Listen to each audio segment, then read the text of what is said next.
It's the internet. You're busy. Let's do this. Welcome to the Game Mess Decides podcast. This is the podcast where we decide everything about the world of games so you don't have to think for yourself. I'm your host, Mike Minotti, and with me is...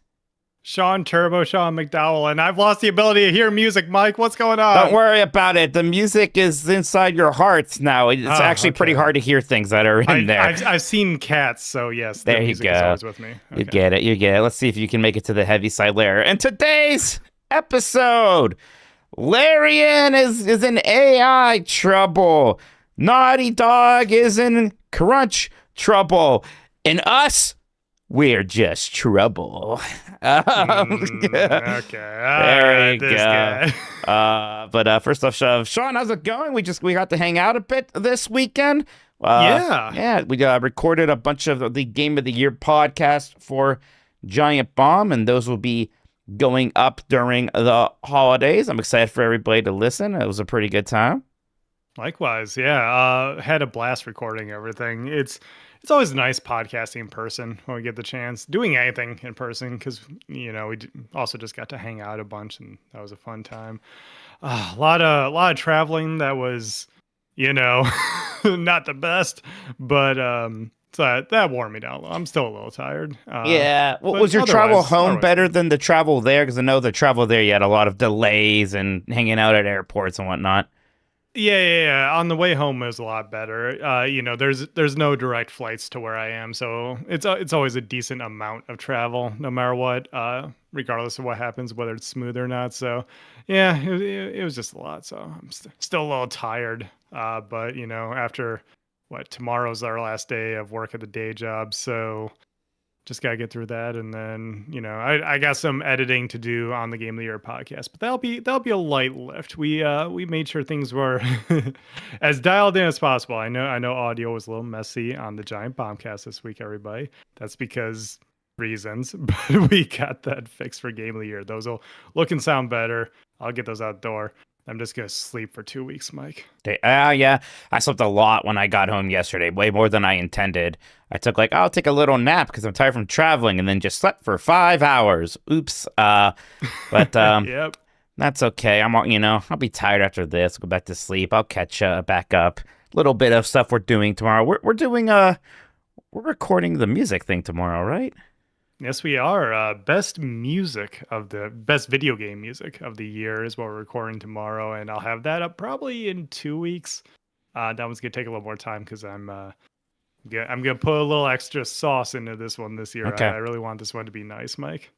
I'm excited because I was thinking of bringing much of my own to that one. Actually, for some reason, I'm I know games like Clear Obscure had great music, but I have a difficult time being this particular track or this particular track. So I'm kind of just ready to go along on the ride you set up for me. Exactly. That's the beauty of it. I bring the music, the community helped with that, and I just sit you guys down. We have a listening party. It'll be fun. All right, let's explain ourselves real quick here. You can give us a good rating wherever you are listening and hit that like button on YouTube, please. If you want to ask a question, you can drop a super chat during the show here on YouTube. We'll answer those during the show. Thanks to Carlos Ain and Saying the Rain Music on YouTube for the use of our theme songs, which, you'll probably hear. We are on Spotify, Apple Podcasts, wherever pods are caught. Thank you to the mods. Thanks to Christian for producing. You can get more of us at patreon.com/GameS. That'll get you access to our Discord server and some other fun benefits. So yeah, there you go. All right. Like I said, we do have some big topics to talk about here. Kind of the big talking point of the week is Larian and its discussion of AI usage. It's actually we started with a interview with Bloomberg. Now Alex Hopley at Game Reactor has a bit of a summary. Seems the floodgates have opened for criticism towards Baldur's Gate 3 developer Larian Studios. Plus some comments about AI from CEO Sven Vinke, which that seemed to have been blown out of proportion. Now the former gaming darling is being criticized for other alleged bad practices, including shady hiring processes for bringing writers into the studio. So this has begun a bit of a thing. What's happening here is he was asked about how the company uses AI, and he was like, we use it for, it'll never show up in the main game, generative AI, but, we'll use it for things like placeholder text and maybe to springboard ideas for concept art and Yeah, things like mood that. boards and that kind of stuff. Sure. So now, there's a conversation happening now of like, well, is that okay? Or is actually that's still pretty bad because concept art and place order text will inform the final product in some way. And also, why use it anyways? He admits in the interview that it has not actually improved their workflows at Yep. all. But now there has been a big fall from this, and he's been kind of, defending the studio on social media. The Larians even announced that they're going to be doing a Q&A soon to kind of talk directly to the community. What's your read on all of this, Sean?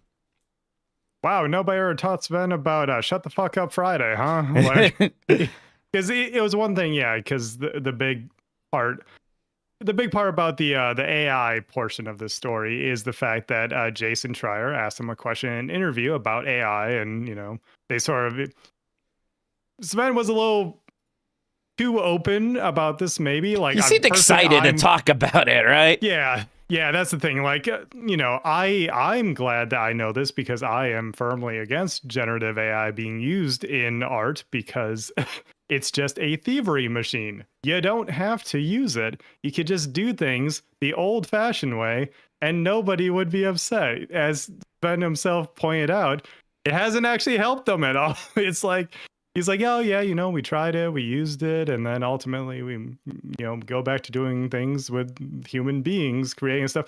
Then why even admit to it? I guess is where I'm looking at it. Like, why not say like, yeah, we tried it, it wasn't for us, and we moved on. But like he seemed like he really wanted to talk about AI, and that's usually like the bad sign if you're like trying to get your studio to use it and then saying, yeah, it hasn't been working out, but we're gonna use it to like try things in concepting. And why? Just know that you have to know that's a hot topic issue. There has to be a reason you would like keep talking about it. That's kind of how I'm looking at it.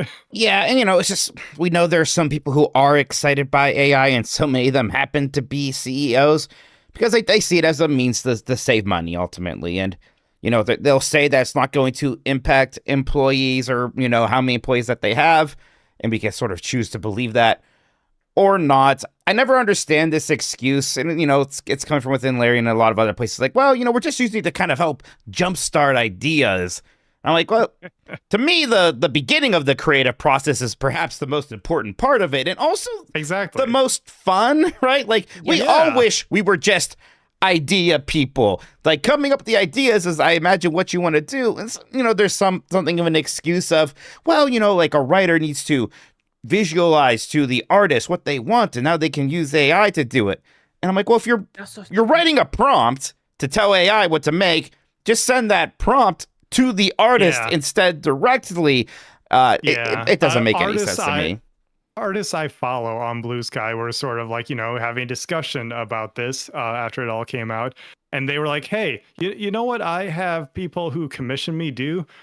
They say like, hey, I can't draw that, so I'm hiring you. Can I just do like a stick figure or something? And they're like, yes, just give me the smallest scrap of an idea and I will work with you to make that happen.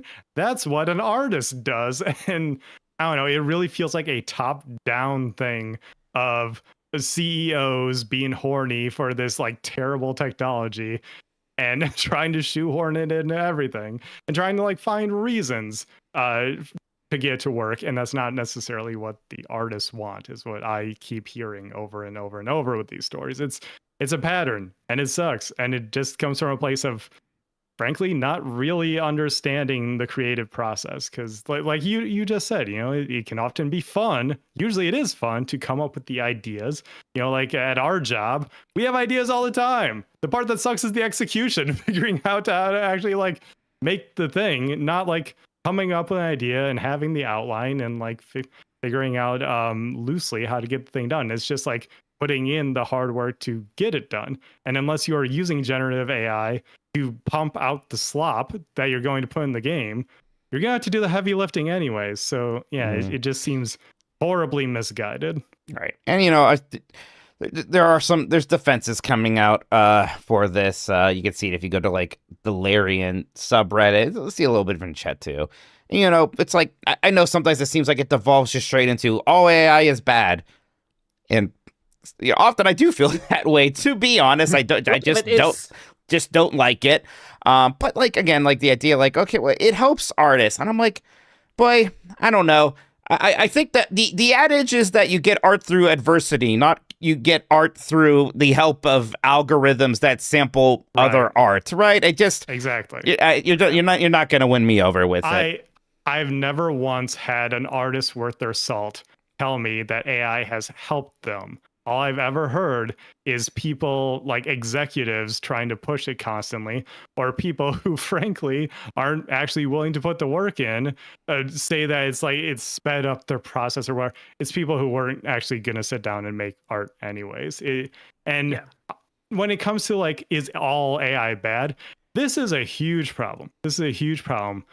Companies have called all these different things that are actually different tools AI, and so now it's becoming harder and harder for the average person to delineate between them. You know, like they'll call ChatGPT AI and Gemini AI, but then also we have companies calling like upscaling AI, and we have them calling all different kinds of machine learning AI when it's even just like a simple prediction tool. It's just the thing that's been computing forever.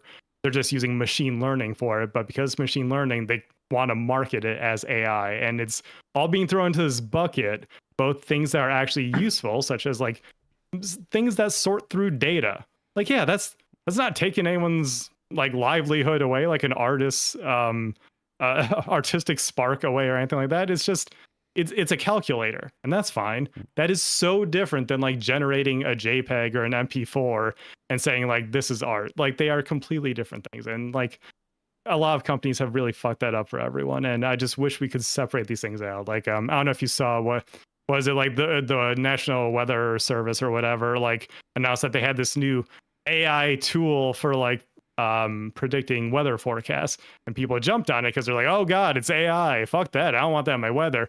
And like people actually read the article, it's like, oh wait a second, no, they're just using machine learning to more accurately predict weather forecasts, as they always have. They are separate things. I wish we could do a better job of separating them out and not like lump them all together, you know? Mm-hmm. It's that venture capitalism right there, where like you had to put the AI to get the money. It's just that. Mm-hmm. Yeah. So, you know, again, it's like what is AI, what isn't, and there's all, you know, there's also conversations there. Obviously, we've had AI in video games in different forms for a long time, doing things like generating a forest based off of, you know, models of trees, or just, you know, variations of trees. We've had stuff like that. So, you know, I'm just being clear that I don't think that you should be using AI to make your art easier to make. And maybe, you know, maybe there's more gray lines there. It's like, well, this is just helping to transfer the art into a game world. I don't know. Again, I get it. Even that, like something like Speed Tree is just tech that's always been there. And again, it's something that's labeled as AI is being able to process. No, it's like procedural generation and stuff. All that is fine. But frankly, like, let's give them heat for it, right? Like, let's make them be wary of it, if anything. All right, I don't need to like, you know, I like Baldur's Gate 3 a lot. I think Larian is a very talented studio. I don't need to coddle them and tell them it's okay. I'm so sorry people are mad at you because they didn't like a thing you said. They didn't like a thing you said. So think about it. Be careful. Other studios should be careful too. That's ultimately like the problem, is that Sven was like doubling down. And, you know, the second you turn into that drill tweet of like, you know, I'm not owned until I shrink into a corn cob. The second you are that, you're the bad guy, dude. Don't do that. Like, if people are upset, say, the audience is upset. Maybe I did something wrong. Learn from the mistake, own up to the mistake, and move on. But if you're not willing to admit that's a mistake, it's clear that you don't see it as one. And that's ultimately the problem, because it's like, you know, someone shouldn't be shot on sight if they use ChatGPT one time or something like that. You know, it's like once someone has had it explained to them that, hey, people don't like this, especially in a creative field, you shouldn't be using it. You can learn from it. It's the doubling down that really like put him in a bad situation here and kind of burned a lot of goodwill that Larian had about this, and I'm sure the other half of the story that we'll talk a bit more about. Christian, So was there something you wanted to say? Yeah, what's up with CEOs like just running the mouth about AI? Because it happened with the arc reader folks. I think It's just I think CEOs are in a bit of their own bubble where where AI is the greatest thing ever, and they're all very excited about it, and they're actually they actually are a little caught off guard that like certain the general public, or if you want to just call it the internet, is not into it. Then they are a little surprised by it. Also, look, when we were talking about SP3, a little bit thing, SP3 is just a tool. There are artists like for this they should specialize on using SP3.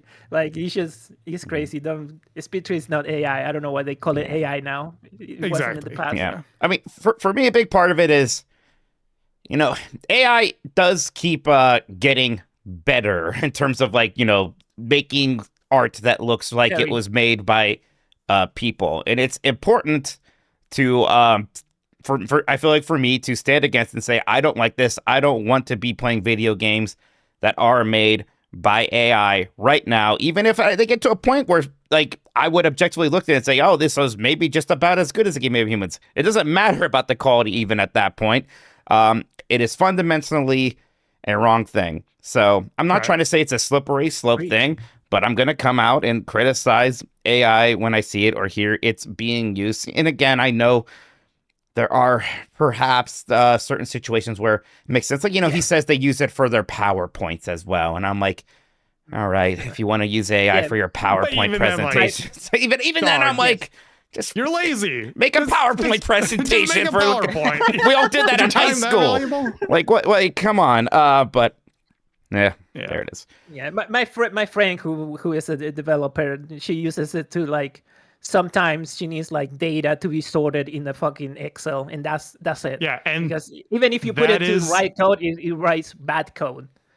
Exactly. That's the type of thing where it's where I'm like, that's what we should be using it for. It's a calculator, it's a computer, let it do computer things. Don't have it try to imitate humans. Yeah, that's what it could be used for and should be used for, and it isn't, and that's the problem. All right, let's move on here to the other company, a smidge of hot water.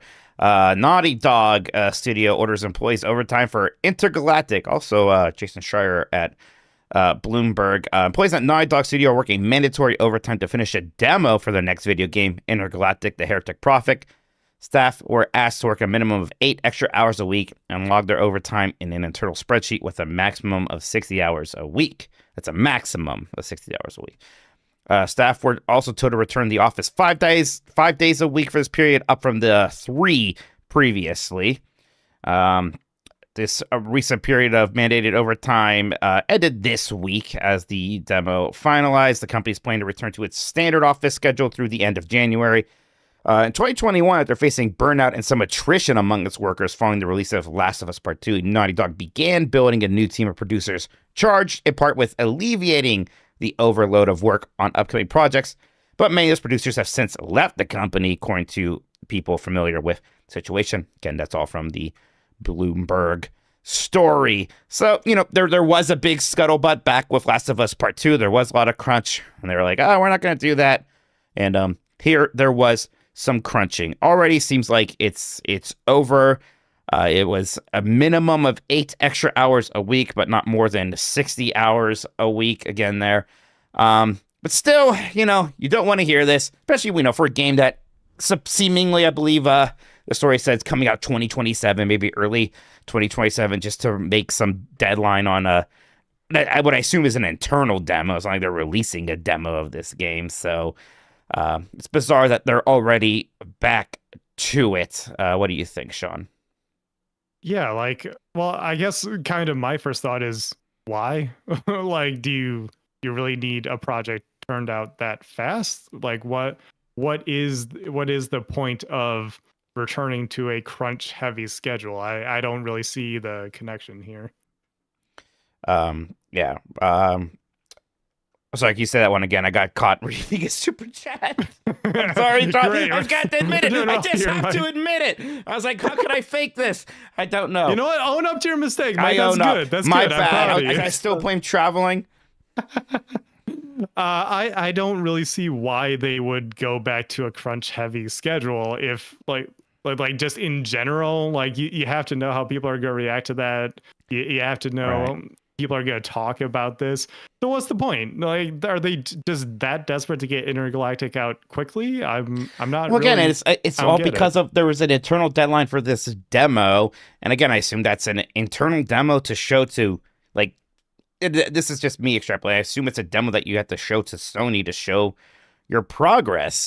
Which but that is what I'm talking about. Like, but why? Like, is Naughty Dog gonna get shut down if they don't or something? Like, I mean, maybe they are at risk of not getting funding, I guess. But again, that seems weird to say about Naughty Dog. I guess I kind of wonder, are they finally getting looked at with more scrutiny by whoever is at the top of like, hey, you guys haven't put out a new game recently? That's the only thing I can find that would cause this to happen. They can't re-release Last of Us or Last of Us Part 2 again, right? Yeah, I mean, they have been in this weird situation where they haven't released a game about 6 or 7 years. Last of Us Part 2 was a while ago. They were working on the multiplayer thing for that and just straight up canceled it. So that was, wasted time, wasted funding. And now probably a lot of money is going into this. So, there might be some sunk costs there, but still, it's hard to imagine that Naughty Dog is in any kind of actual trouble, except just that maybe there is pressure like, hey, you got to get this game out and you have to reach this deadline or else something. I don't know what the consequence would be. Maybe they are in some kind of trouble, which it feels like an insane thing to say about Naughty Dog, who has sort of just been like the golden goose for Sony in many ways. I actually don't know if they're the most profitable overall, but it's like they're prestigious though, right? They're prestigious. You can count on they do sell a lot of games, so you can assume that will happen again. I don't know.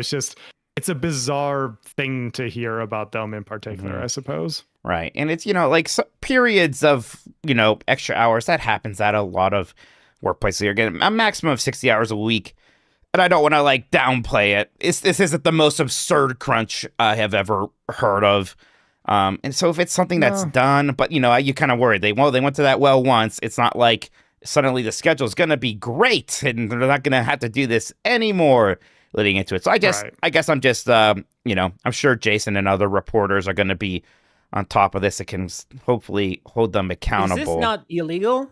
Is it like 12 hours a day workday? Is that not illegal? Oh, that's pretty illegal, I believe. I think you could just tell people they have to do that. Absolutely. Yeah, you'd be shocked at what your boss can get away with telling you. There's also very much implied pressure is a common thing over here of, well, everyone else is doing it. It sure would look bad on your, end of quarter report if you don't do this. That's a lot of what happens. We don't have great worker protections over here, Christian. Wouldn't you know it? No, not really. I was about to go to a protest today, but I couldn't. And it's against legal. They try to do workers law reforms and that kind of stuff, and it's all kind of copied from your country. So I was we're kind of fucked here. Fun times, everybody. Thank you. Mike, I will say I don't think we actually hit the second part of that of the Larian story. I don't know if you wanted to loop around. Sure, absolutely. What do you want to talk about? Well, it's kind of related to the Naughty Dog thing of just their shifty hiring processes. Yeah, apparently you have to just basically do a lot of free writing work or really extensive writing work that takes a long time to do. Just as basically an interview, and that seems crappy. Yeah, I guess I don't know how much there is to say about this. It's just burning a lot of goodwill over there. I don't just want to dump on the studio or anything like that, but hearing one thing after another, it almost feels like a snowball effect of maybe more and more stories are coming out, the more pissed off people get at a studio. And that, it can happen to any studio apparently. we were saying with Naughty Dog, they felt almost like kind of an untouchable situation at one point with regardless of what happened. Now Larian, we see that as well. People get mad when you just have the bad business practices coming to light, and I don't know.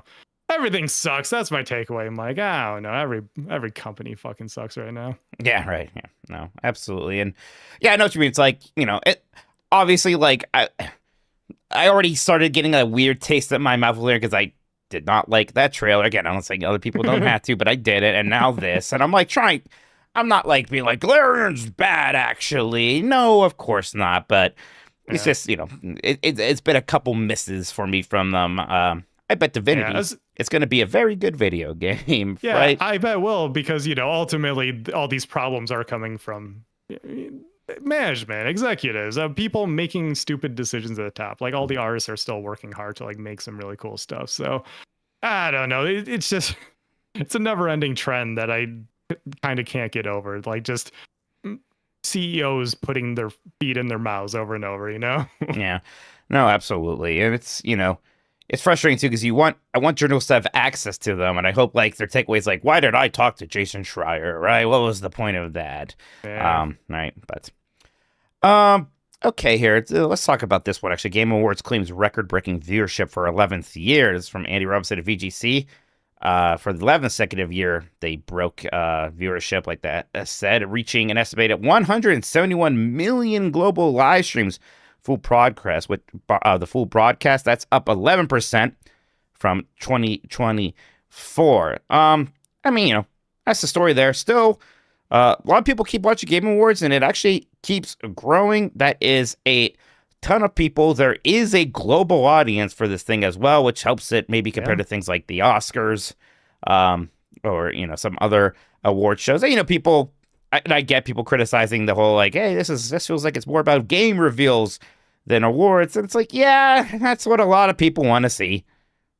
Yeah, I mean, yeah, it's a two-parter, because it is what brings in a giant audience. If it was just something like the DICE Awards, the reality is people wouldn't really tune in.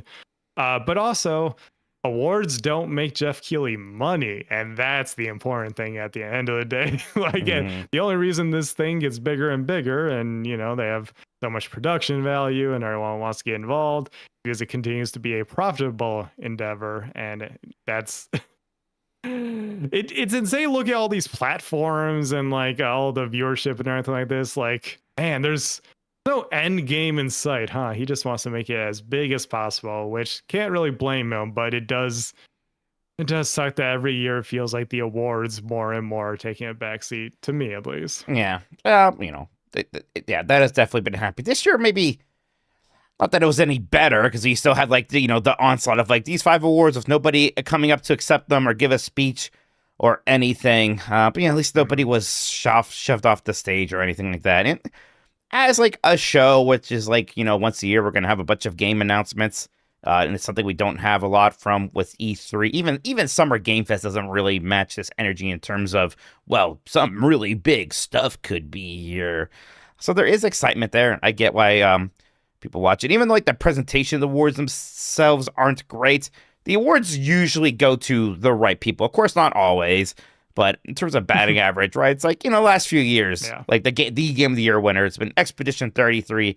It's been Astrobot. It's been Baldur's Gate 3. I'm like, yeah, those are the right choices, generally. And there's usually some weird stuff, like especially with the fan voted one. That's always some gotcha game that's bribing people into voting. But yeah, that's the weird one, because like, the rest of them, they're pretty open about it. It's voted on by games media. It's not like there's not a conspiracy here where it's like, people are stuffing the ballot box, as far as we know, at least. It's like, no, they just, ask a bunch of people to vote on it. They vote, and the award goes to whoever it goes to. Like, and the viewer's choice is the one where like you do have weirdness, because there can be stuff like you said, some bribery, which is just absolutely bizarre. But yeah, I think to me it stood out extra hard this year, because you can do things like not playing people off and everything, but also a little bit of like, I'm trying to think of a word that's a little less grimy, because I don't think this is necessarily what it is, but maybe it is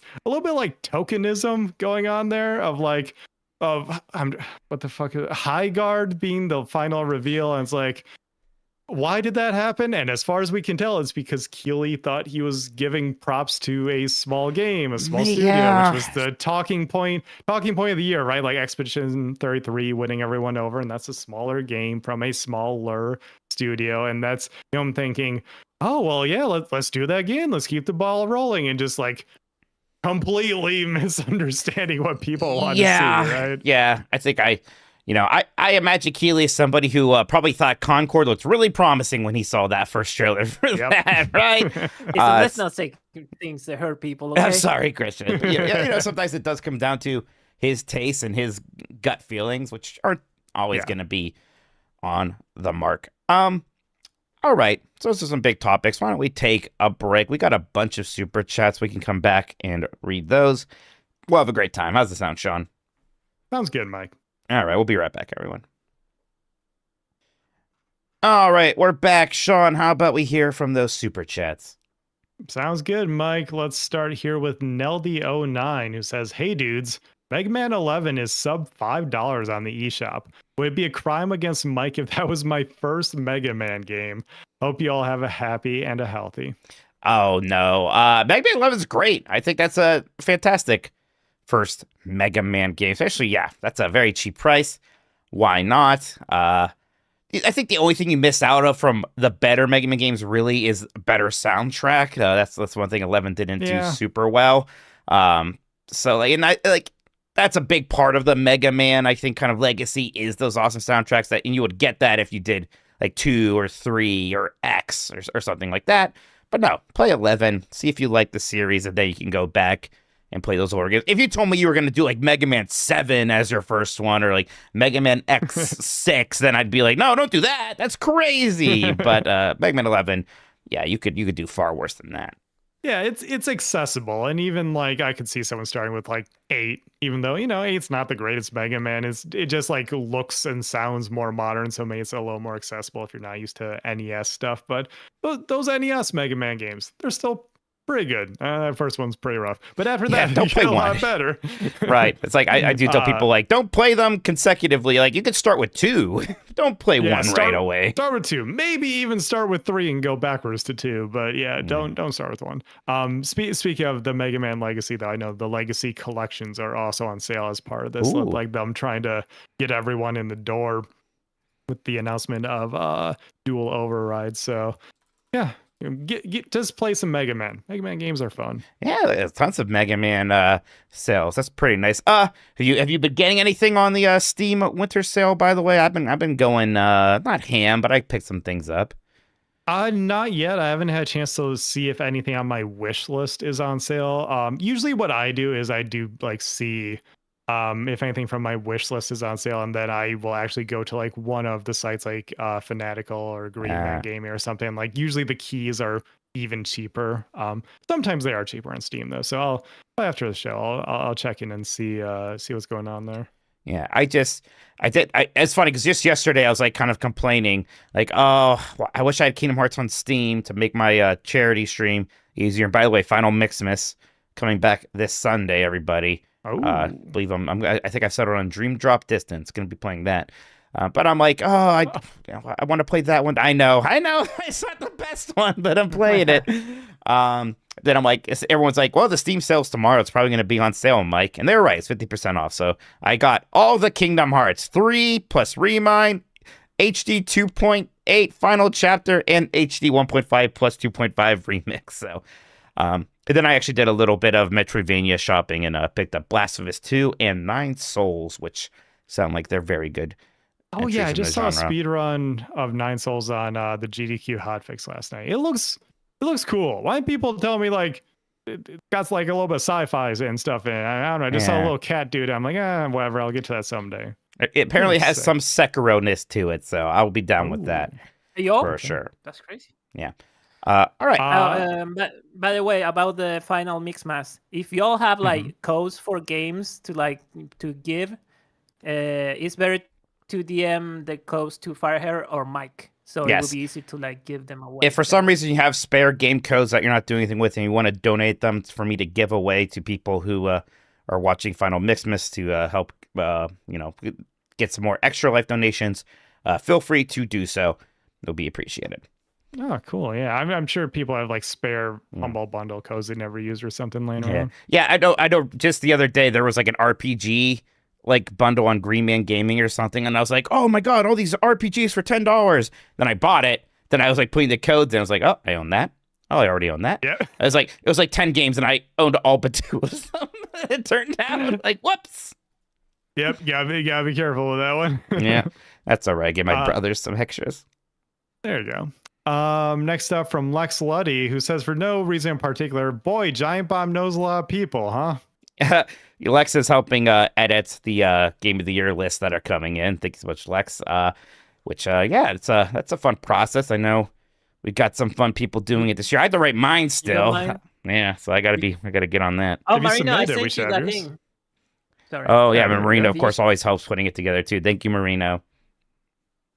Yeah, I still gotta write mine up too. I have my list. I just don't, have anything written up for it. But yeah, we can put ours in the CMS ourselves, so they can go up when they go up. Next is from Big Fresh 37. Been a supporter for a while, so I'm not trolling. But don't you think you, and you're not alone, are more snap judgmental and dismissive of multiplayer games shown at shows than single player? Art. I mean, I know what you mean. Part of it is just that I genuinely usually enjoy single player games more than multiplayer games these days. It's not everything though. Like, and I guess I know what you mean by multiplayer games. But my favorite game from that whole show was that co-op multiplayer 80s anime aesthetic game coming to Switch that I can never actually remember the name of, right? But even though it's a multiplayer game, I know you're talking more about stuff like maybe even High Guard, which I'm dismissive of. I like to think that's not just because it's a multiplayer game, like just doesn't look that good. Orbital, thank you everybody. Yeah, Orbital is the anime co-op game I'm thinking of. Like part of me's even struggling to remember what the other multiplayer looking things were. Yeah, it's just hard for them to leave much of an impression on me right now. Maybe that's a me thing, but I think part of it is a them thing. I don't know. What do you think, Christian? Well, Christian, you can tell what you think too, but what do you think, Sean? I don't know, bro. They're all fucking haters. What do you think, Sean?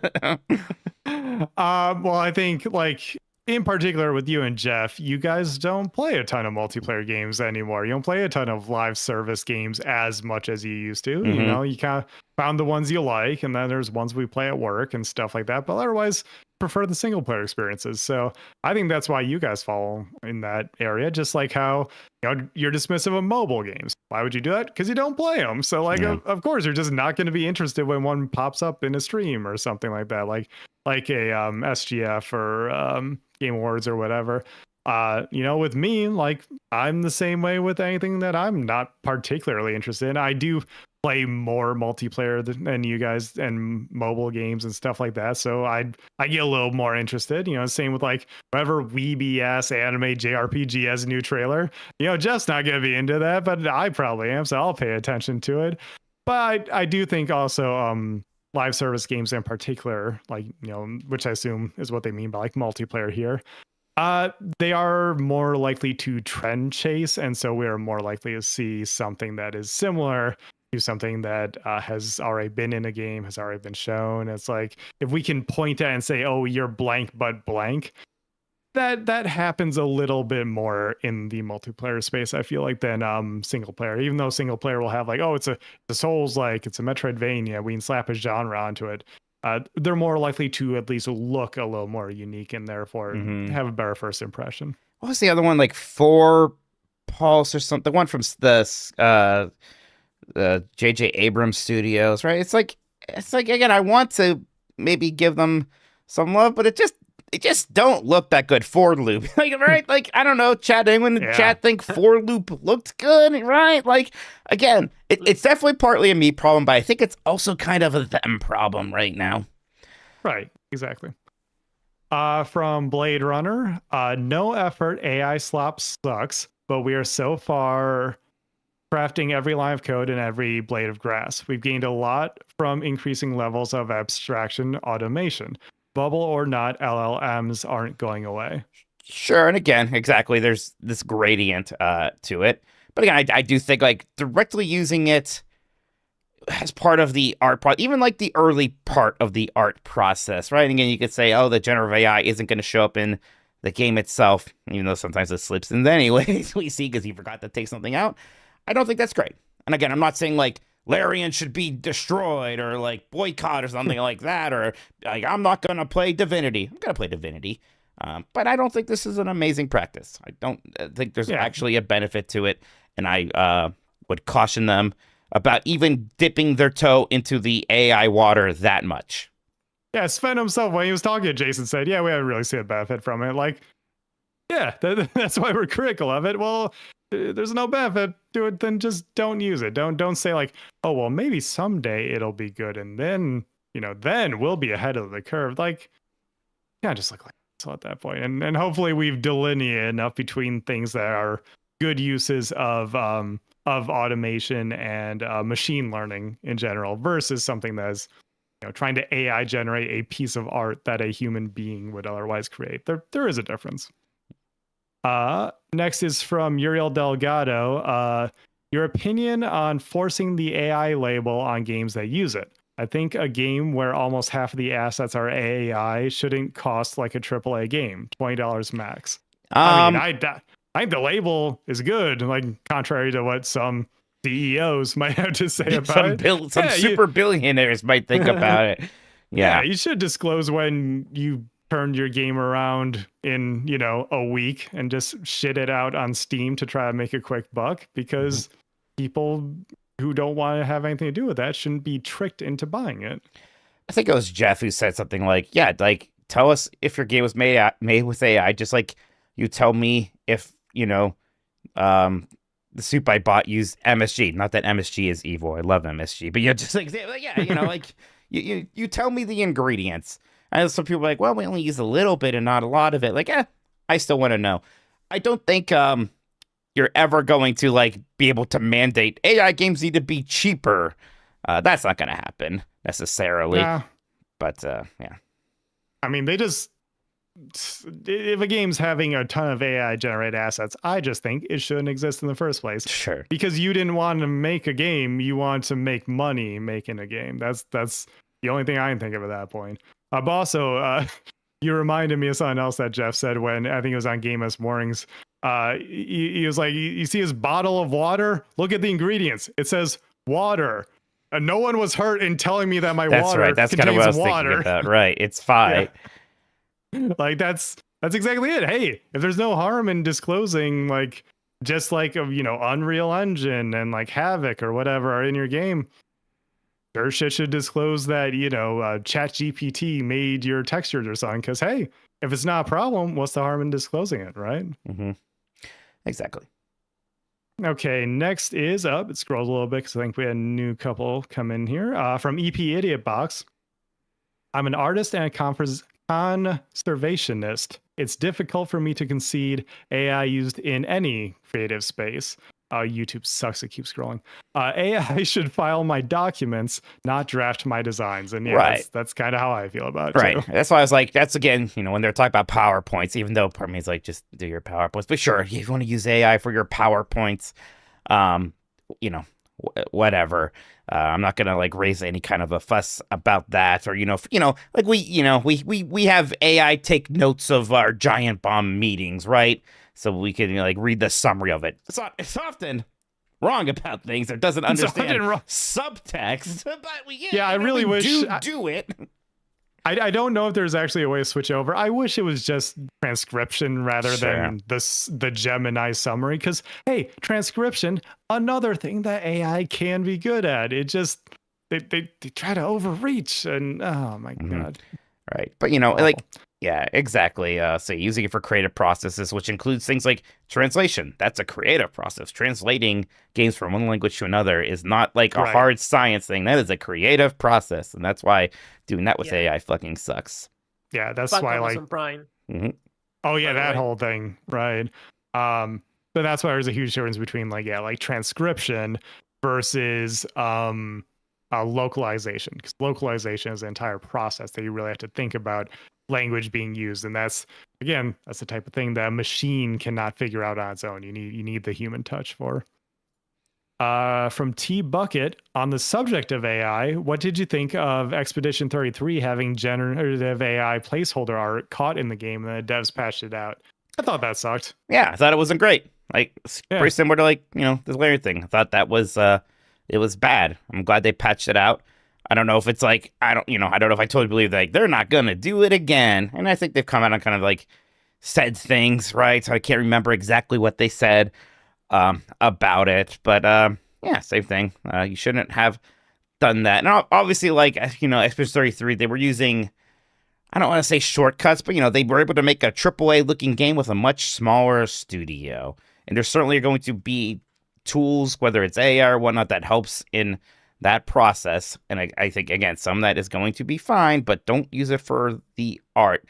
If you like, right. What was wrong with the checkerboard, right? You had the checkerboard. That's placeholder. Exactly. It's fine.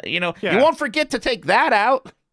Yeah, I was just going to say, there's a reason that developers have placeholder art be like giant, ugly orange posters or like, like a PS1 looking model.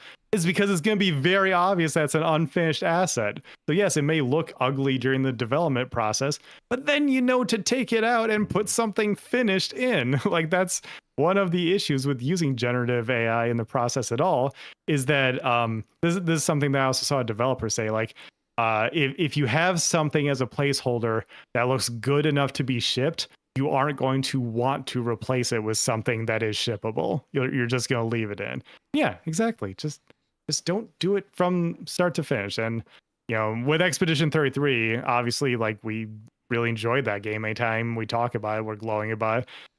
We kind of can't, like, take back the experience because we're mad at something they did. It's not like something I'm going to turn and say, well, I really enjoyed that game, but now I can't anymore because we found out that at one point they used AI somewhere in the process. That's, I don't know, man. It's the kind of thing where if they continue to use it a ton, and especially if they talk it up, yeah, I'm going to be like, you know what, fuck these guys. But if they don't, if they're like, oh, well, I guess maybe we just shouldn't use it. That's why it's like, I think some people are trying to be like, they're trying to have like a gotcha, like, well, more games are using AI than you think, or no.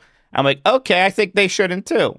Like, that's it, right? Like, yeah, it got me, I guess. It's not pass. It's not like all the cool kids are doing it. Like, yeah. I'm not giving them death sentences. I'm like, oh, you need to give me names so I can go there and kill them, right? Like, no, like, I think they just shouldn't.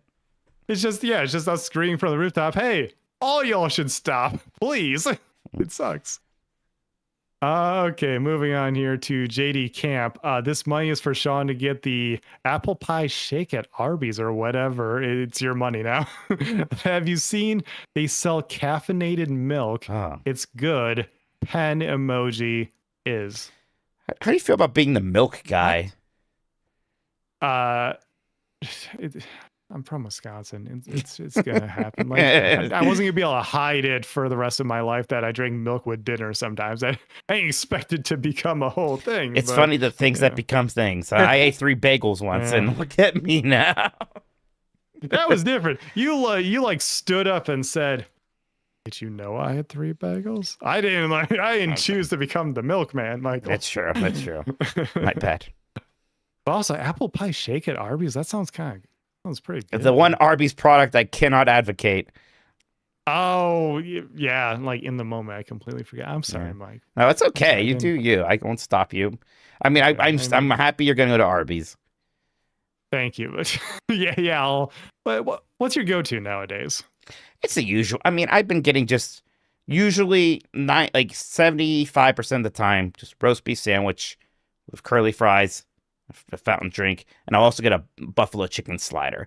If it's like something special, maybe I'll get a beef and cheddar, or maybe I'll get the chicken bacon Swiss instead. If I get the chicken bacon Swiss, then I get a roast beef slider instead of the buffalo chicken slider. But people always tell me about new menu items, and I'll kind of like laugh, but I pretty rarely get them. Like, I tried the steak nuggets. I tried when they had a cheeseburger. I'll usually get them once. But yeah, they're pretty good. Rather have a roast beef sandwich, actually, though. Yeah. Yeah, I'm usually just roast beef, some Arby's sauce, and the Jamocha's shake. I love the Jamocha shakes. And I'm not much of a shake guy or even a big coffee guy, but I understand the appeal of the Jamocha shake. It's also fun to say. Next up is from Cody Bishop. Modern quote unquote AI is mostly machine learning, statistical models trained on large data sets to mimic intelligent behavior, not actual understanding. Which, yes, that is as deterministic as it could possibly be. It can't actually produce artwork. It's just trying to mimic things that's seen. Yeah, right. That's part of the problem. The things it's mimicking are those databases. Like some people have internal databases, but I bet most of them don't. I bet most of them are getting that stuff from the internet. Right, and that's ultimately the problem that I have with it, is like you're using other people's stuff without their permission. That's not okay. That's like, it's one thing. Like I know NVIDIA's DLSS, you know, they call that AI upscaling, but it's like they train it on video games. Like it's you know, things are opting into it and everything like that. I don't know the exact specifics of how it works. Right. But that's such a different process than just going, okay, we're going to go through all of Twitter and all of Instagram and all of YouTube, and we're just going to scrape all this data. That's not good. It's not exactly. Allie Miracle says Christmas just a week away. Oh, that's crazy. I have I still have some shopping to do. Still have a decent amount of shopping to do. So I'm excited, but also like God, the season's just gone by so fast. So but I am excited. Christmas, fun time. Yeah, I thankfully don't really have much shopping to do. I usually get something small for my mom, and then that's kind of it, unless like my friend group decides to do something, or like, you know, we did a Secret Santa giant bomb last year, you know, stuff like that. But outside of that, I usually don't have to give many gifts, thankfully. There's nephews and nieces and my brothers and parents, like that, you know, that alone, that's like the big stuff. Then there's a couple friends, like I know, like they gave me something, I want to give them something. So it's a decent amount for me. And then, you know, I'll wrap them and I'll put some Christmas movie on. I already watched Muppets Christmas Carol and the Patrick Stewart Christmas Carol just by doing my Christmas cards for my Twitch tag, and that ended up taking longer than I expected. It was like 4 hours of writing out these Christmas cards. But you know, those Christmas chores, they can be fun too. Yeah, I love decorating and everything like that. So yeah, I'm like, I've been so busy, I haven't even put the tree up yet this year. And it's like Christmas it's a bad feeling. Is it a week away? Yeah. I did get my tree up. I had like more lights. I kept telling myself I was going to put up outside, and I just didn't get to it at this point. I'm like, yeah, those aren't happening. Oh, well. Yeah, that's the nice thing about living in an apartment. I just like stick a couple things in the window. I'm like, that's good enough. I feel Christmassy. There you go. Antonio Morales says, so what is Giant Bomb's game of the year? Eyes emoji, parentheses, fake answers only. Yeah, Sean and I had to fight hard for it, but we finally were able to push it through. Capcom Fighting Collection Volume 2, everybody. It's about time he got his flowers, you know? Like, it was a tough sell. Uma Musume was right there at second place, but you know what? You know, we just had to tell Jan to F off, right? Yeah, surprisingly good showing from Kirby Air Riders as well, but gosh, you know, Mind's Eye at number 4 surprised me. We all hated it, but it just kind of like the math worked out in this weird way, Stuck with us. Yeah. I think we all propped it up because we all didn't want Metroid Prime 4 to win or something. I don't know. Something is weird. No, Marino's right. Somehow Chicory won again. Somehow Chicory returned. From Zombie Porn, if Mike and Grubb don't prevent Christian from going to Evo because they're evil, what game would Christian and Sean fight each other in? I assume it's 2XKO, right, Christian? Yeah, it has to be. Well, wait a second. If it's that, you don't have to fight each other. You can fight with each other. You can be on the same team. Oh, shit. It's true. We can team up. Yeah. Enter as a duo. That'd be sick. I still haven't tried a second of that game yet. I kind of feel bad. It's fun. I think you'll like it. I probably would. I have like very little affinity for the League of Legends characters as part of my problem, but whatever. I can get over that. Yeah. No, playing duos in that game is an insane amount of fun because it is so active. You are constantly like switching back and forth, and like, especially if you're on a voice call or you're next to a person or something, you know, kind of just like telling them, all right, I'm tagging you in, and like pulling off a combo together is very satisfying. We just gotta sit down and play that at some point. It's in their, you know, early access period now, so it's just like it's out now. So yeah, we can just fire it up at some point. Next here is from AK. Fuck, Marry, Kill. High Guard, For Loop, Fair Games. I mean, you may as well. One of those games is dead already. I was about to say, you may as well kill Fair Games, because I feel like it's like this next time somebody does a wellness check, we're gonna find a corpse, you know. Fair Games found dead in LA hotel. Right, yeah. like it's been dead for 3 months and nobody knows. It's like one of those sad stories you read about, right? Yes. Like, oh no. Poor $sign. Yeah. Yeah.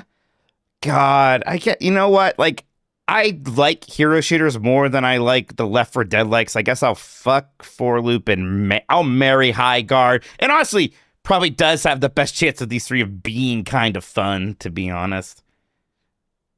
Man, can I kill all of them? There you go. That's fine. Just do it. I'll play into it. Like, yeah, For Loop gets the axe. It's not my thing. Nothing I saw there looked good to me. And you know, I'll fool around with Fair Games. I feel like it could be a little wild. It could be fun for a weekend. Sure. But I marry High Guard because it just, it looks like every other game I've ever played. So yeah, I can settle down. You and know what you're getting. At least right? there's something here. Yeah. Yeah. All right. I respect it. From Endo Viking, this super chat is dedicated to Turbo Sean. Everything's a Metroid McDowell. I heard that in my head. Like, remember Everything is Awesome from the Lego movie? Everything's a Metroid. That's what I hear in that. Yeah. I assume that's in reference to our Metroid Prime review, where I said that Metroid can be many things. I also said that in Nintendogs episode you were out. Okay. So which it can. They just need to deliver if they're gonna. Yeah, do that. it could be a lot. It was pinball one time and that ruled. It was because it was a good pinball game. That's all. I'm okay with them trying different things as long as you stick the landing. That's all I care about, Yeah. Next from Marcus Aurelius. Happy holidays, gang. Enjoy the time off. Oh, Thank you. It is wild. Like, I'm like thinking about like I'm gonna have like more than a week just off and like I don't have to do anything. Well, it's like it feels like summer vacation back in the day. Because like even if this is the first time where it's just the one job. It's like, I know, was 2 jobs, there's still some stuff going on. Not much. It's always been chill. But even like beyond that, just like January, February, March, usually pretty chill in this industry, especially compared to the madness of the back half of the year. So, and we just finished our Game of the Year stuff, which was like one of many trips we have done. Now we have a lot of stuff we have to do, especially in terms of deliverables from the Bombathon. But I do feel like I can exhale a little bit after all of that. Yeah, you say that's a little quieter. I don't know, like things have started picking up towards the beginning of the year nowadays. Like there's a couple indie games I'm looking at that are releasing earlier in the year. We got Resident Evil coming out in February. Yeah, there will be big releases, but like even like in terms of like events and things like that, not very much. Yeah, we right. We won't be as busy like as an outlet or anything. Although I'll be at Awesome Games Done Quick again. That's in Pittsburgh again, and love going to that. Oh yeah, is you and Jeff went last time, right? Jeff and I, my brothers will come along if they can too. So I love it. Gosh, I love that event. Now, I'm not doing a run, everybody. Fire was trying to, not Fire Harris. Fire said that in chat. Sean was trying to talk me into it again recently. I was like, it'd just be too much work to try to get that Sub-Zero run ready. I don't know. I think you could be talked into it slowly but surely. Can do it. We'll ease it back in. We'll find a way. And then from Missouri Matt. Mike, your limiter is doing it again when you yell into your microphone. Yeah, I thought I fixed this, but like Discord's not even part of this equation right now. So let me just try this. So if I yell, if I get real loud, are you saying it doesn't come through loud? Huh? Is that the problem? Actually sounds correct now. See, I think it's fine right now. I think okay, so maybe it wasn't if you're leaning that back, maybe? I always thought it was something in wavelength, but no, I guess not. I don't know what does it. Or talk at the same time as me, Sean. I'm talking, so and now Sean's talking, and I think my volume didn't change. This is a really good podcast, I tell you what. Yeah, there you go. Because I don't know. Again, it's fine. Nothing happened. Let me know if you hear it again. Maybe I'll figure it out. Sounds good right now. It sounds good right now. Like everything is working properly. So I don't know. All right. Well, Sean, thank you for reading all of those. If you still want to send a super chat, we will read it before the end of the show. But right now, We're going to take a quick break, then we'll be right back, everybody. All right, we are back. I guess I should have mentioned Jeff's not here just because he saw the dentist. He's a little achy from that. We gave him some rest. Me and him, we're going to talk about the games looking forward to next year. But since he's out, maybe I'd be interested in hearing what Sean's looking forward to, even Christian as well. It's right. There's some notable games. I personally am being a little extra guarded this year just because I believe this time last year, I said the two most anticipated games for 2025 for me were Monster Hunter Wilds and Metroid Prime 4. Right. And both of those ended up disappointing. I still had a great year with video games, but wasn't necessarily the ones I was expecting. So with that in mind, Shaw, what are you looking forward to? Yeah, so I will say shout outs to the Game Informer crew continuing to have the best release calendar on the internet. It's just like a nice simple text doc with a few pictures on it. And by the way, the URL, this is going to be great for me to remember. It's just gameinformer.com/2026. Perfect. Nice. Those guys rule. I love that. But yeah, I went down the list. I pulled out the majority of the ones that I want to talk about. So I just have a few here. Ones that I wanted to shout out in January, I do believe this got release date, so it should be on my calendar. Yeah, I believe January 30th. Cool. Don't Stop Girly Pop. This is one that Dan tried to play during the Next Fest demos when you guys did that, and just kind of didn't work out. But it's a Y2K inspired. What was it? What they describe as ultra kill for the queers, I think is what they described it. Sure. Looks a little neon whitey, but maybe that's not exactly right. Yeah, it's in that vein of those fast-paced shooters, and the more you shoot, the faster you go. And I am really digging the very, like I said, Y2K girly pop vibes. It's a different vibe, lighthearted while still being, having that like sort of violent shooting Doom style to it. And the music absolutely slaps. I played that demo that they had during Next Fest, and it was a ton of fun. And I'm really looking forward to this one. I think it's just like it's got a unique vibe going on while still being that like fast-paced action shooting type of game that I love. Christian pointed this out during the break. Mina the Hollower still coming out at some point, presumably next year. I believe it's still supposed to come out this year. They haven't delayed it technically yet. Technically, but I'm kind of doubting that if it's not out yet. Right? I had it. This is the second year in a row I had it in my Fantasy Critic, and I got kind of messed up on that because it was supposed to come out on Halloween. Then it got delayed. Now, luckily, I think I'm going to do okay on my Fantasy Critic without it. But geez, yeah, that does not seem like it's happening within the next couple of weeks here. There's some small stuff too, like the Mega Man Star Force Legacy collection is coming out. That'll be fun. Bubsy 4D, I believe. Mike, have you played that demo that they put out for that? I haven't actually played the demo yet, but like it looks good, and what I've heard of it is good. So I'm kind of down to clown with it, anyways. It's just a really good platformer. I'm looking forward to the full release of that one. Pokemon Champions is still not out yet. The dedicated, battling simulator that they're gonna be moving the competitive circuit to. So I'll be looking forward to playing that whenever the hell it comes out. It should be soon here. It's going. Worlds is a long ways away, but that's what they're going to be using at Worlds this upcoming year. So we'll probably be seeing that within the next couple months here. And then there's a couple fighting games, Invincible Versus, which I did get to play a preview build of at EVO. That game's got the juice, it's got the sauce, it's got everything. All the tasty bits are on this game. Oh, baby. Despite how disgusting it may look at times with all the blood. It's very Marvel versus Capcom, but with some of the Killer Instinct isms in there, because that's who's working on it, is a lot of the former Killer Instinct devs. So I'm looking forward to checking that one out, as well as Marvel Tokon, of course. Sure.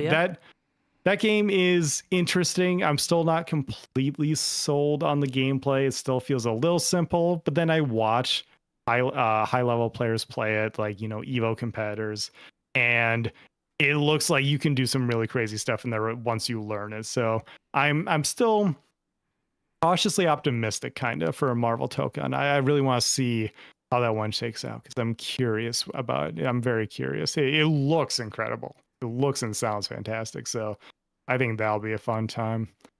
And then I think the big one that I'm looking forward to, like personally at this point, is Pragmata.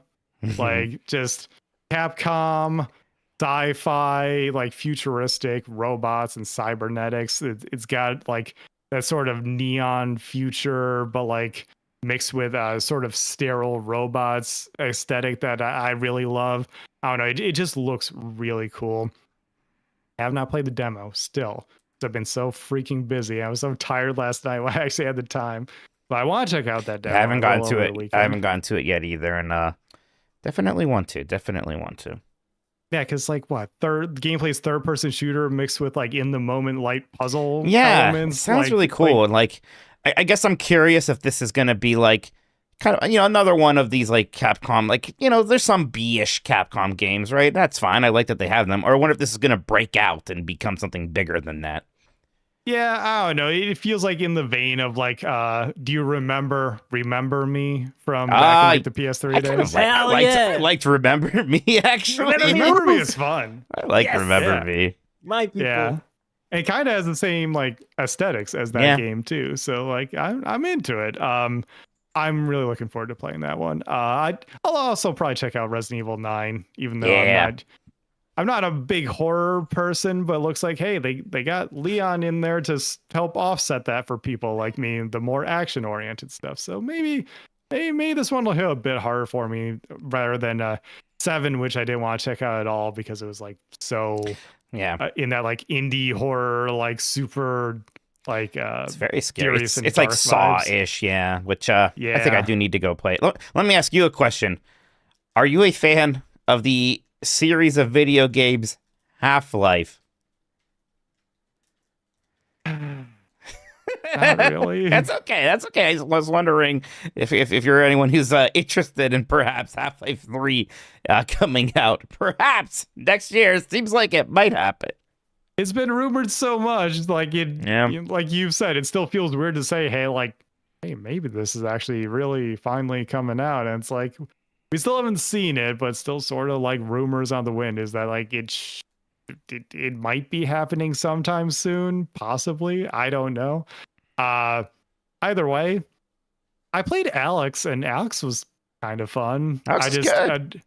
Yeah, something about that more grounded sci-fi setting doesn't do a lot for me, unfortunately. The kind of sort of Eastern Europe, the brutalist architecture and whatnot. Yeah, it's a lot. Yeah, it could be a lot for sure. Christian, anything from you wanted to shout out that you're looking forward to for next year? Yeah, it's just the fighting games for sure. I like every fighting game. I'm sick for those. Code Vein 2. I don't know. I like that first one. I never finished it, but I like that trailer. I don't know. I saw a theater demonstration for that at Summer Game Fest, and it looked interesting, for sure. Gosh, I only ever played the demo, the first one, at some publisher event where they also had Dragon Ball Z Kakarot and the console version of Divinity Original Sin 2, actually. I see. Yeah, interesting. The things I remember. Yeah. And I've been playing some Final Fantasy 14. Maybe we get an expansion. I mean, it's definitely going to at least announce one. It seems like by the end of next year we get the next expansion, right? I was streaming it last night, and the story for this patch is all about like this new land. So it feels like setting up all this stuff for the expansion. The expansion is probably getting announced soon. I mean, when's FanFest? Let's see. When is Final Fantasy Fan Fest? Final Fantasy. Did they move that, or is it always at the same time? I don't know. It's always different places and things where that happens. Sorry, but you heard just saying April. April. That's a bit away. Mm-hmm. That's a bit away. So maybe it gets announced before that. Because then they would be back on the 2-year cycle, and what Dawn Trail was on 3-year, right? So was it 3? Maybe it's 2.5. But the thing is, Dawn Trail. I mean, there's been a big player drop since Dawn Trail, so they kind of need to do a new one, sort of a thing. So we'll see. Wrong people. They're wrong. They're all wrong. But yeah, Yeah, they need more players for sure. They were talking about they're making like changes to like how the game, how the jobs work. So it feels like they're like gearing up to do big changes for like soon ish. So like I think we might get like the announcement and probably like maybe end of the year. Maybe I don't know. I'm that's just Yeah, I mean, how they call the kids hopium yeah, but or it, whatever. it seems like it could happen. Yeah, it could happen. It could be like end of the year 2026 if they're doing, because yeah, that would be 2.5 years again, right? If it Yeah. was 2.5 last time. That's about right. I'd be happy. I need to catch up on the main story quest there at some point, and I'd be curious to see what the pivot looks like. We do have Midnight. We have the World of Warcraft expansion for sure, and I'll be checking that one out. Yeah. Yep. That looks cool. Also, the First Light, 007 First Light. Mm-hmm. Oh right. Yeah. I'm into that just because of the developer. I haven't seen anything from the trailers that's like really blown me away per se. I'm not a big James Bond guy in general too, but I like Hitman a lot, so I'll play their next game for sure. I love James Bond, and I never got as into Hitman as you and Jeff, but like I did play that first one of the reboot trilogy, so I'm like, all right, I see what they're going for here. I'm looking forward to what IOI does for James Bond now. All right. Oh, I did remember one more that I had one last one. Hit me. Phantom Blade Zero. Okay, right, yeah. Looks great. It's funny because like you're excited for that one, showed up at the Game Awards, and at first I was like, another Sean action game, whatever. And then like it started looking pretty freaking cool by the end. I'm like, oh, okay, yeah, that looks pretty. Yeah, good. that's like there's been a few of them that have been all right. Maybe these will look cool, and then we get some like Lost Soul side, unfortunately, but like. Something about Phantom Blade Zero has always looked like it has the juice. Like it'll actually be fun to play. We have seen like a little bit of gameplay of it now, and hopefully it's not just flashy animations or anything. But I don't know, that game looks pretty fun to me. All right, how about one more quick break here, and we'll start wrapping things up. Talk about anything we've been playing. See if there's any more super chats, that sort of thing. We'll be right back, everybody. All right, we are back. Sean, anything you've been playing you want to talk about? It hasn't been much. We've been so busy that I haven't had a ton of time for games recently. I still play Mario's Picross every night before bed. I do a couple puzzles. I toss up on whatever YouTube essay I'm in the middle of.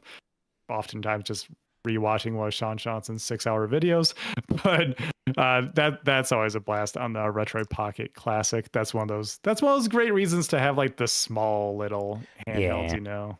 I just do that, get some retro achievements. The one that I have been playing though, I played this while traveling back from recording Game of the Year.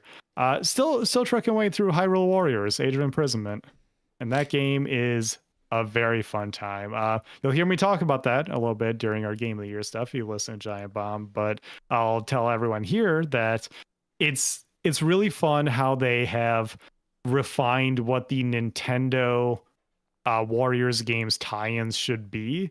They had some of this with, I think, Persona 5 Strikers. That's the one I liked. So the fact that the way you're talking about this one makes it sound a little bit more like that and makes me slightly curious to try, because I liked Persona 5 Strikers quite a bit.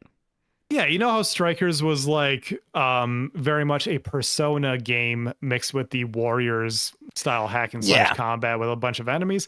That's basically what they did with Age of Imprisonment. Age of Calamity also did this too. I just feel like it's more refined in Imprisonment, where it feels like you are doing the Zelda combat from Breath of the Wild and Tears of the Kingdom. There's just a bunch of enemies on the screen, and as a result, you also have like powered up super attacks that you can do as well. So it's like it has the same vibes as the source material, which is really fun. It's a great time. And like I always say when I bring up this game, if you're like me, you're a lore sicko when it comes to Breath of the Wild and Tears of the Kingdom. You want all that story that they didn't put in the game because they wanted it to be a quieter experience. That's in these Warriors games, and especially Age of Imprisonment, telling the story of what Zelda was doing when she like disappeared in Tears of the Kingdom, and like especially if you know the end of that story, like, well, how did we get here? I'm only like 10 hours in right now, but I'm really curious to see like how we got to that point, because I'm already seeing cool things that they mentioned, like of some of the things that Ganondorf did to certain people that are revealed in Tears of the Kingdom. They show the full story of how that happened and like betrayals and everything like that. It's really cool. I'm having a great time with it. Cool. I actually played a little bit more Night Rain last night, Elden Ring, with my brothers. I saw that. Yeah. I know I kind of like talk some crap about the game, but I want to like it. I like, I've been in a big FromSoft mood. I finished, actually played through Demon Souls and enjoyed that quite a bit, even though it's far from the strongest FromSoft game and that stuff. It was the first one, though, and it was really neat. So yeah, playing with my brothers, doing the 3-player thing. It was fun. It was frustrating just because we kept not quite making it. We were trying just to take down one boss, and we just never quite did it. I like wanted to just keep going, but people have to go to bed and stuff. But like I was reading up on it a bit more, like, okay, what should I be doing? Okay, on day 1, go get flask charges and weapons with certain like affinities, and then day 2 just go fight bosses. Like, okay, I'll follow the guy a little bit more. So I was definitely having fun. I still think it's a little bit weird. There's a part of me that's like, I may have actually just preferred a more simple co-op boss rush instead of this weird Fortnite-ification of it all. I don't really know what that adds to it personally. Yeah, I still never played Night Rain just because Elden Ring's not for me, so I never like bothered with Night Rain either. But like hearing you describe that right now, you just said things I didn't even know were a part of the game. Like night 1, I did this, and then night 2, I did. What the hell do you mean? It's a little, it's FromSoft. It's a little convoluted. It's not this you can have fun in the convolutedness of it, and I was. So okay, I would like to play some more of it still. For sure. And then I keep plugging away at Metroid Prime 4. I've been kind of slogging through it a bit. I'm not gonna lie. I just got the last weapon chip. But it's not like I hate the game or anything, but like the more I play it, the less good I continue to feel about it, honestly. Even the backtracking, which I love usually, it's kind of annoying here because like Metroid Prime 1, when you're backtracking, you're also going through other areas that might have like interesting new things now, and there's so many interconnecting rooms that you can kind of like figure out the path. Well, here you're just going to that desert. You're just like going back to one of those smaller areas and just kind of going through it again till you get to the one room you sort of need to get to. So there are, I will say, there are maybe shortcuts that you're not seeing as well, but at the same time, I think that's not what you're looking for either. You're looking for more interesting paths through the areas that you've already been, rather than just a way to get to the next place you need to be faster. Yeah. I see these like there's these things that are like for the boost ball to like super shoot me, I assume, but I can't. That's one of them. I can't manifest them yet, and I don't know if I'm missing something, if I set to unlock something later. At this point, no. You just boost ball into them. You just boost ball into. Okay. Yeah, I thought I missed. It's not intuitive. I guess I just missed it. I was like, how do I get this to work? Do I have to like do it like the psychic platforms? Nah, you just boost ball. Yeah, that might be on me then. If you charge the boost ball, it like solidifies. That's how you like manifest it. That's how you manifest it. Okay. Yeah. Fair enough. I'm still gonna play through it. I'll see how I feel when I get to the end there. The end that everyone loves so much, Mike. It's cool. Yeah, I it's cool. That to look forward to. Oh boy. All right, I think we got a couple more super chats there, so then we'll get out of here. Right. Do you want to I read have a game I've been playing. Oh, go ahead, Christian. Christian's been Sorry, playing excuse some. me. I've been playing Final Fantasy VII Remake. I saw you. I saw that you were playing this. I was like, oh shit. Do you regret your words and deeds yet, Christian?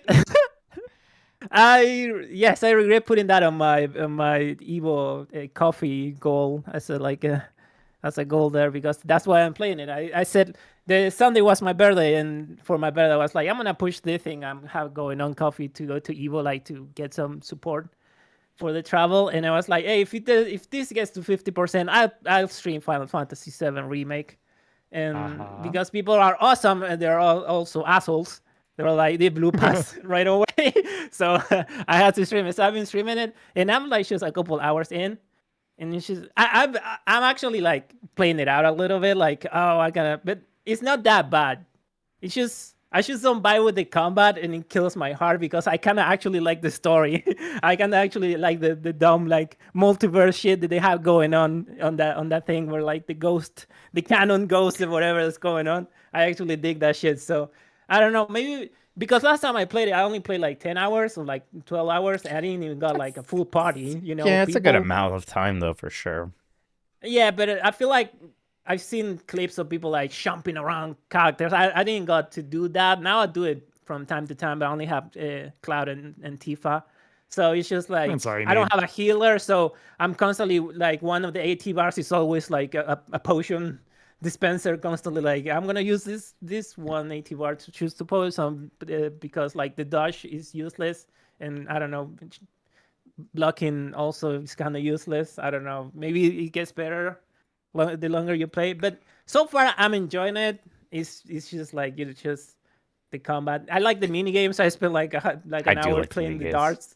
Oh yeah, that darts game was actually pretty good. I liked the darts mini game a lot. I definitely played that a ton. I wanted to beat Wedge on the leaderboard. I was like, that motherfucker there is just like, I need one less dart to win against Wedge. So I was doing that. I don't know. It's a nice looking video game. It makes me a little bit sad that I don't vibe with the combat yet. Maybe later on. I don't know. I mean, I will regret. I don't know if you're going to suddenly turn around on it at this point, because like I liked it right away, so I don't know. Yeah, I also think that this story is. I like the story over the combat in Remake, but then I like the combat over the story in Rebirth. I wish that they were a little more equal there. But I do think that the combat in Remake gets better as you go on, especially once like you really need Barrett on your team. Like if you don't have Aerith, you at least need Barrett so that you have a ranged character. Because in that first game, Cloud is terrible with hitting aerial opponents. He can try, but he'll just like swing up once and then fall, and you try like swing up again. Tifa's a little bit better, but you need Barrett or Aerith to hit flying enemies, and then either one can be your healer. That's a great thing about 7 in general. Materia's a good system. Materia's cool. I like Materia's great, and you can have Barrett be your healer if Aerith, if you're at a part of the story where she's not in the party or something like that. So I love that system. Part 3 is probably getting announced in 2026 at least, right? I don't know if it comes out, but it's getting announced. Yeah. There's I really think it's likely that comes out in 2027. 30-year anniversary, and they said shorter turnaround time. Yeah, only 3 years. That would make sense. Oh man, I'll get my Mega Man and my Final Fantasy in 2027. That'll be good. Are you happy? I'm happy. And Kingdom Hearts. Yeah, we have to see something from that at some point next year. You would think, but who knows? All right, let's that's it. Last couple super chats here, Sean, if you don't mind. Yes, sir. Missouri Matt is back talking about your limiter, saying it heard us talking shit. I had that about it and started behaving itself. Yeah. I'm listening to you, Limiter, not Liminator, Limiter. The Liminator. Edson has become a member at the Lincoln tier. Thank you, Edson. Appreciate that. And then Zombie Porn. I saw part of Mike's stream yesterday, and now I think Mike is why the connectivity compadres no longer ride. Also, any gaming plans for the long break? It is like funny / bad.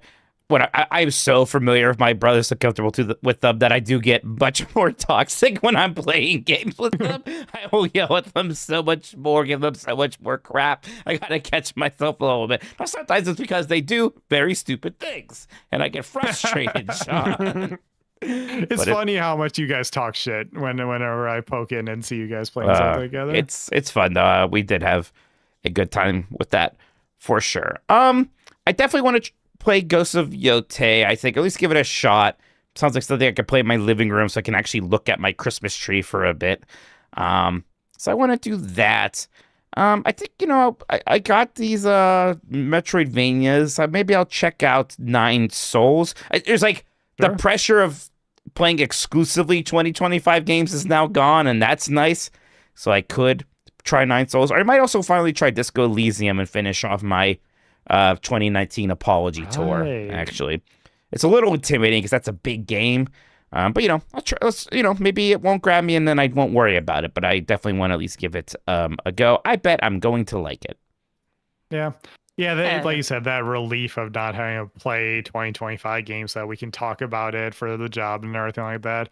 Yeah, as soon as the weekend hits here, maybe even tomorrow evening. Yeah, I should have time tomorrow evening. I'm gonna play that Pragmata demo. Right. I'm gonna probably eat it all up. And then I think that the first game I'm gonna like dive into is actually gonna be Trails in the Sky first chapter, because I never got a chance to even fire that up. We've been so busy. I never got to play Final Fantasy Tactics. I'm definitely gonna. Once I do dust off Metroid, I should go back to that finally, for sure. Yeah. So I think I'm going to play that. I'm going to finish up Hyrule Warriors. I'm probably just going to dive back into my sicko shit, retro games, fan translations, all that stuff that's like mostly irrelevant for talking about podcasts and stuff. So like if something else comes up, I set it to the side. But there's been a bunch of new translations that I want to check out, and fan patches and stuff like that, and even just retro games that I see YouTubers talk about. And I want to get around to. Yeah, I want to play Threads of Fate pretty badly still. Actually. I want to play it so bad, Mike. I don't know what I might need to do here. I just laughed because whole zombie porn talking about my night rain stream. My brothers, Mike went off on his own, died, and then blamed Chris. Honestly, yeah, I probably did do that. I probably did do that. That checks out. All right, I need everybody to just imagine the exit music is softly playing. It's happening right now. Sean, thank you so much for joining us. Do you want to tell people where they can find you? Yeah, of course. It's Turbo Sean everywhere on the internet, SHAWN. And you can find me when I'm not here. You can find me over at Giant Bomb alongside Jeff and Mike doing a bunch of stuff. We are going to be, tomorrow we are recording our Best Video Game Music of the Year podcast. That'll be releasing probably the last week of December. Like I said, I want to put a little more time into editing that one. Then also, I'm going to be editing all of our Game of the Year stuff. So hopefully that all looks and sounds good for y'all. And you can see what me, Mike, Jeff, and the rest of the Giant Bomb crew had to say about all the games that released in 2025. Awesome. Reminder, Final Mixmas, my Kingdom Hearts marathon stream, playing Dream Drop Distance, that 3DS one. That's not just on 3DS anymore. Gonna be doing that pretty much all day Sunday, everybody. So check out my Twitch, twitch.tv/Tolkoto on Sunday. Gonna be raising money for the Giant Bomb Extra Life. Be the last real big push for that thing. So we'll see how far we can get the team for this year.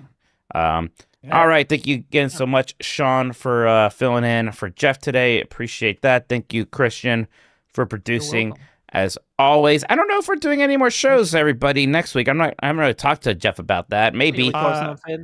Here. Yeah. I mean, next Thursday is Christmas. So I think we're probably not that time. So if we don't hear from you before then, have a great holiday, everybody. Whatever you're celebrating. Hope it's a good one. Hope you have a great rest of the year. You'll probably see us pop up here and there. Those Game of the Year podcasts will be coming out as well. I hope you enjoy them. Thank you so much, everybody. Have a fantastic night. Bye-bye. Bye-bye. The song is playing. Wow, that's crazy. Whoa, look at this beautiful fade to black. It's so frustrating when the game makes you edge.